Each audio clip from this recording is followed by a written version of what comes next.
કચ્છના રણપ્રદેશમાં પશુપાલકો માટે ઊંટડીનું દૂધ હવે આર્થિક સમૃદ્ધિનું સફેદ સોનું સાબિત થયું છે।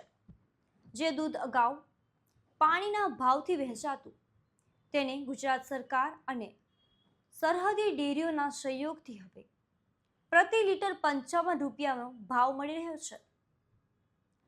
નમસ્કાર, તમે જોઈ રહ્યા છો ગુજરાત પ્લસ ન્યૂઝ અને હું છું મમલ। તો ચાલો જાણીએ આ સફળતાની ગાથા વિશે। ઊંટડીનું દૂધ હવે આર્થિક સમૃદ્ધિનું સફેદ સોનું સાબિત થયું છે। જે દૂધ અગાઉ પાણીના ભાવે વહેંચાતું તેને ગુજરાત સરકાર અને સરહદી ડેરીના સહયોગથી હવે પ્રતિ લીટર 55 સુધીનો ભાવ મળી રહ્યો છે।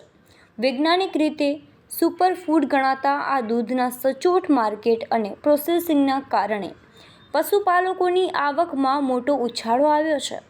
મુખ્યમંત્રી ભૂપેન્દ્ર પટેલના માર્ગદર્શન હેઠળ કચ્છમાં એક નવી સર્વત્ર ક્રાંતિનો ઉદ્ધાર થયો છે। દૂધનો જે ઉપયોગ કરે સરકારે જે આપણે ભાઈ કર્યો સંગઠનમાં, એટલે જ અમારી સંસ્કૃતિ ટકી રહી છે। સમજી લો, નહીં તો કોઈ કરવા તૈયાર ના હતો ભાઈ। 5 રૂપિયા આપણને આવક ન જડે તો પછી આપણે કરવો છે ને। 20 आई है डेरी में जाए रही ये भाव आपे ही 50 रुपया आपे। કચ્છના રણમાં ઊંટ પાલન પર નભતા પરિવારોની આજીવિકાનું ચિત્ર હવે બદલાયું છે। સરહદી ડેરી દ્વારા દૂધ ખરીદવાની વ્યવસ્થિત સાંકળ ઊભી કરાતા પશુપાલકોને પ્રતિ લીટર 50થી 55 સુધીનું સીધું ચૂકવણું કરવામાં આવે છે।